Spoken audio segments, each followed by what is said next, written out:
Bienvenidos! So the goal today is to work with these things called Affirmative Tú Commands in Spanish. Let's get started. Alright, so let's talk about moods. So we're not talking about emotions here, we're talking about a grammar set of categories that we need to be aware of. So basically we all know that verbs take different forms. So for example, you've seen the present tense, the preterite, the imperfect, the present progressive, for example, and there's way more forms than just those. Basically, moods categorize these different forms based on whether the action or state of the verb, so whatever the verb does, is perceived as either a fact, a command, a possibility, or a wish, for example. Now, in Spanish, there's 3 moods we need to be aware of. You've pretty much probably only worked with the indicative, so the indicative has a huge list of tenses that are part of it. So for example, you could have the present, the preterite tense, the imperfect tense. Those are simple tenses. There's only one word in the conjugation. But there's also compound versions of those. So like the present progressive, which uses 2 different items to create the final conjugation or form of the verb. These are all things that are considered perceived as almost a fact or certain for whoever is working with the verb. Today, when we jump into commands, we're moving into a new mood. That's why it's important to know what a mood is. We're going to be jumping into what's called the imperative mood, and that includes all commands. So when we're talking about commands, in Spanish, they're called mandatos. Mandatos are commands. We're going to specifically be working with mandatos informales, afirmativos, and in that grouping, we're talking about affirmative Tú commands. So just keep in mind that there are different types of commands. The ones we're using are affirmative Tú commands. Now let's break down that title because it gives us a lot of information. What does affirmative mean? Remember, affirmative is basically another way to say positive. So in the case of commands, it means you're telling someone directly to do something, like do your homework. The opposite would be negative, which would be don't do your homework. So we're telling someone to do something, do your homework. The to tells us who we're addressing. So we're talking to just one person, singular, that we would be informal with. So someone you would usually use the pronoun to with. So like a friend, someone younger than you, someone like that. That would be whom you could use these commands with. And lastly, we've got the word commands. Now it sounds kind of harsh, but we use these all the time. So basically you're giving an order, or in other words, a direct instruction. So anytime you're directly telling someone what to do or not to do, that's a command. So if I say do your homework, brush your teeth, wash your hands, those are all commands. I'm giving direct instructions to whomever is listening to me. Now, once we put all these things together, remember that we're telling someone to do something. It's only one person that we would use to with, and we're telling them to do that thing directly. So we're not giving a suggestion, we're telling them directly, this is what you do. So let's jump right into conjugations. So how do you conjugate the regular verbs when we're making affirmative Tú commands? It's super simple. Luckily, they share the conjugation that the present tense indicative uses in the third person singular, which is just the fancy way of saying the el, ea, usted conjugation. So whatever the conjugation is in this box in the present tense, that also is the command form. Context clues will tell you, and tone changes when you're telling someone to do something directly versus just a normal statement. So that's why you can have this kind of crossover. Tone makes a big difference. Context makes a big difference too. So like, for example, if I had the verb hablar, now the third person in the present tense would be habla. That's also the command form. So if I want to say speak Spanish, I would literally say habla español. That would be my command. Pause the video here and give these a try using the command forms of the verbs for these examples.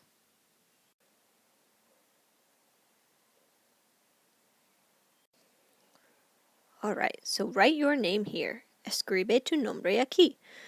Escribe would be the third person singular form of the verb, so that's how I get my command, write. And notice that for the possessive, I'm using tu, because remember we are addressing someone that we would usually use tu with, so my possessive adjective should match. Speak Spanish, please. Habla español, por favor. drink more water. Bebe más agua. Remember that bebe would be your third person singular conjugation, so it's the command form too. Nice job. Alright, so let's talk about the irregular conjugations that we need to be aware of in this particular set of verbs, or how to conjugate these set of verbs. So like any tense, there's going to be irregulars we have to memorize. Luckily, the list is really short for us, and these verbs have weird stuff happen to them in other tenses, so it should be a red flag, like, oh, I need to look out for these as affirmative two commands as well. So we've got venir, which means to come, decir, which means to say or to tell, salir, which means to leave, as in to exit. So remember that if you say specifically where you're leaving from, you need to include de. Hacer, to do or to make. Tener, to have. Ir, to go. Poner, to put or to place. And lastly, ser, which means to be, but situations that occur in doctors, so descriptions, occupation, characteristics, time and date, origin, relationships.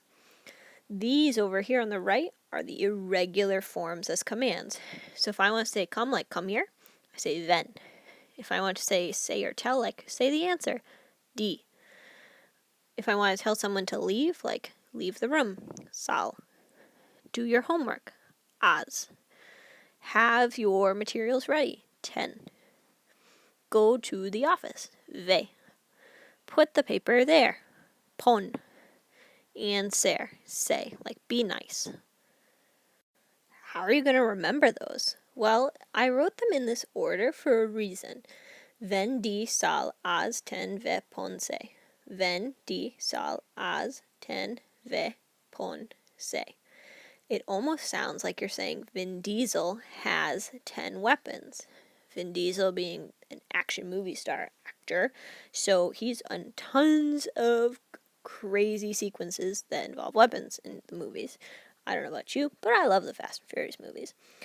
So if I can use this catchy phrase, it might help me remember what the irregulars are. So again, Vin Diesel has 10 weapons. Ven, di, sal, az, ten, ve, pon, se. Hopefully that'll help you remember these irregulars. Pause the video here, try these samples, and we'll take a look at them together. Now notice that all of these use irregular verbs, so watch out for those items from ven, di, sal, az, ten, ve, pon, se.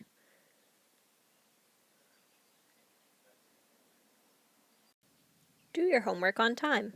Az tu tarea a tiempo. Remember that hacer is irregular, so that's why it's az.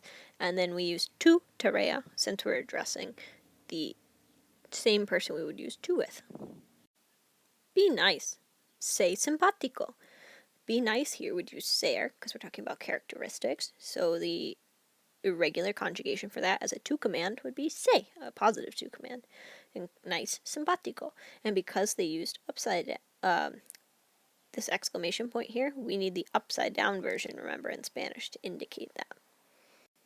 And lastly, come here. Ven aquí. Come is venir, and that is ven in the irregular form. So now that we know how to conjugate both the regular affirmative two commands and the irregular affirmative two commands, we need to talk about object pronouns with affirmative commands. And this, what we're about to go over, goes with any affirmative commands. The same rules apply, even if they're not two commands. So by object pronouns, what do I mean? Things like reflexive pronouns, direct object pronouns or DOPs, indirect object pronouns, IOPs, those are your object pronouns that we're going to be working with. Now for all affirmative commands, so when you're telling someone to do something, you have to attach those pronouns to the end of the command. You don't have a choice. They have to get attached. Now, once we attach these pronouns to commands, there's a couple rules we got to keep track of. So if this new combo, so both the verb plus the pronoun at the end, is 2 syllables or less in length, nothing else to do. So with this, we're talking about the irregular commands. They're so short, like az, ten, ven. When you add a single pronoun to them, they're going to be less. They're going to be 2 syllables or less. So therefore, you don't have to do anything other than just stick the pronoun on the end. pause the video, try these samples. Remember that if it has something in parentheses, it's giving you a clue for a DOP.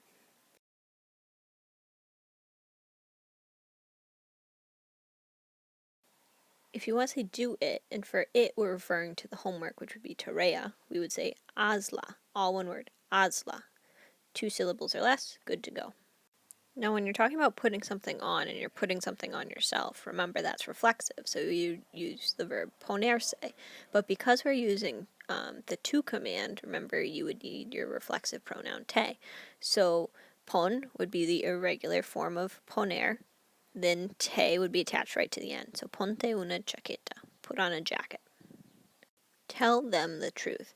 Diles, so di would be our command form of tell, which is decir, and then them would be les, all one word, and it's 2 syllables or less, so nothing else is needed. Diles la verdad, tell them the truth. So here we have an example with a DOP, here we have an example with a reflexive pronoun, and here we have an example with an IOP, or indirect object pronoun, for them. What happens when you attach a pronoun to a longer verb? So when the new combination is 3 syllables or more, so we're saying the verb form as well as the pronoun on the end. 3 syllables or more, there's some more steps involved. We have to add an accent mark to the next to last syllable of the verb before the pronoun is attached. So that vowel is going to get an accent mark. Now, in some circumstances, there's some weird verbs with odd spellings. So if the syllable that we're accenting has multiple vowels included, so there's 2 side by side in that syllable, the stronger vowel will get the accent. In most cases, A, E, O. So just keep an eye out for those. Again, they're rare. So try these examples, and then we'll try it together. Wash your hands. Now, washing yourself is lavarse, it's reflexive. Because it's reflexive and we're talking to you, we need te for the reflexive pronoun. So we'd have lava and then te, all one word. Lava te. That's 3 syllables. So I'm going to have to add an accent. Now, if I'm looking at the verb lava, lava, the next to last syllable is this first A. So that's going to get my accent. So, lávate las manos. And the reason it's las manos is because this te already tells us whose hands they are. It's repetitive. So typically we don't use possessive adjectives with body parts in this sort of scenario. Alright, so write it, the report. And that would be low for our DOP, and we attach it right at the end. Now, escríbelo. Definitely 3 or more syllables. So we take the verb, escribe, escribe. What's the next to last? This gri in the middle. So that I is going to get the accent, like so, escríbelo. And that's my command form with the attached pronoun. Write him a letter. Now here we have escríbele una carta. So it's the same verb as before, so we know the accent will go on the I, because that's the next to last syllable. And we've got 3 examples that have attached items. So remember that if it's 3 syllables or more, when we attach, we have to add that accent mark, so be careful. So you've got a reflexive example here, a DOP here, and an IOP here. Alright, so to recap, we talked about affirmative Tú commands. We defined what they are. Remember, we're telling someone to do something, and that person is a single person that we would usually use to with. And remember, we're telling them to do something directly. So we're not giving a suggestion like, oh, you really ought to do your homework. That's a suggestion. Instead, I'm telling them, do your homework. I'm giving them a direct order or instruction. We went over the regular conjugations as well as the irregular verbs, which are in the phrase vendí sal haz ten hueponse. And we went over what to do with object pronouns, specifically with affirmative commands. Thanks so much for taking a look at this. Buena suerte, good luck, y nos vemos.